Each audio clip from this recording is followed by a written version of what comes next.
नमस्कार, आप देख रहे हैं 9 भारत समाचार। नमस्कार, आप देख रहे हैं नव भारत समाचार। मैं हूं नेहा राठी। आइए देखते हैं आज की बड़ी खबर।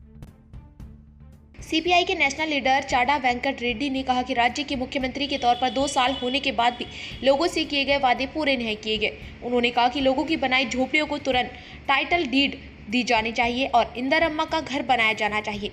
वरंगल के शिवनगर में सीपीआई पार्टी ऑफिस में हुई एक प्रेस कॉन्फ्रेंस में सीपीआई के national leader Chada Venkat Reddy, Warangal district secretary SK Bishmiya, state leader Mokala Ravi Ramesh, district leader Gannarapu Ramesh, Dandu Laxman, Gunde Badri, बुस्सा Ravinder, दमारा Krishna और दूसरे लोग शामिल हुए। चाडा वेंकट रेड्डी ने कहा कि राज्य के मुख्यमंत्री के तौर पर 2 साल होने के बाद भी लोगों से किए गए वादे पूरे नहीं किए गए। उन्होंने कहा कि लोगों की बनाई झोपड़ियों को तुरंत टाइटल डीड दी जानी चाहिए।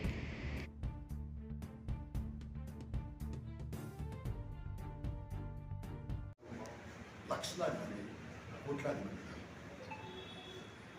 ప్రభుత్వ భూమిలో గుడిసేసుకుంటే తొలగించేటువంటి కార్యక్రమం అనేది దీర్ఘంగా సాగుతుంది. ఎక్కడైతే కమ్యూనిస్టులు ప్రొటెక్ట్ చేసి ఎర్రజెండాల వాటి గట్టిగా నిలబడతారో అక్కడనే మన విషయాలు ఉంటున్నాయి. రకమైన పట్టాలు వచ్చినాయి. హైదరాబాద్లో కానీ తెలంగాణలో కానీ కరీంనగర్లో కానీ చాలా చోట్ల గతంలో కూడా పట్టాలు ఇచ్చిన చరిత్ర కమ్యూనిస్టులు. అయితే డాక్టర్ బిఆర్ అంబేద్కర్ అసలు రాజ్యాంగంలో కూడా ప్రతి వ్యక్తికి కనీసం ఇల్లు ఉండాలి. ఉండడానికైతే నివాసం ఉండడానికి ఇల్లు కావాలంటే మనిషి, జంతువులు పక్షులు వారికంటే మొత్తం ప్రకృతే వాళ్ళకు ఇల్లు అంతా. కానీ మనుషులు కాబట్టి జ్ఞానేంద్రియాలు ఉన్నాయి కాబట్టి వీళ్ళకు ఇళ్ల స్థలం ఇవ్వాలి, ప్రభుత్వం పక్కా ఇల్లు కట్టియాలని రాయబడింది. విద్య, వైద్యం, ఉపాధి అవకాశాలు కలిగించాల్సిన బాధ్యత ప్రభుత్వాలదే. అయితే పాలకులు మారుతాం. ఈ రకంగా చూస్తే ఇప్పటివరకు మరి ప్రభుత్వాలు మారుతున్నాయి, కానీ పేదల బతుకులు మారట్లేదు. వాళ్ళకి ఇంకా ఇప్పుడు ఈ కాంగ్రెస్ ప్రభుత్వం కూడా మేనిఫెస్టోలో ఏం పెట్టింది, అందరికీ ఎక్కడైతే గుర్తు తీసుకుంటారో వాళ్ళందరికీ పట్టాలు ఇస్తాం. వాళ్ళకి ఇప్పుడు 2.5 సంవత్సరాలు గడిచిపోయింది. ఎందుకు ఇవ్వరు?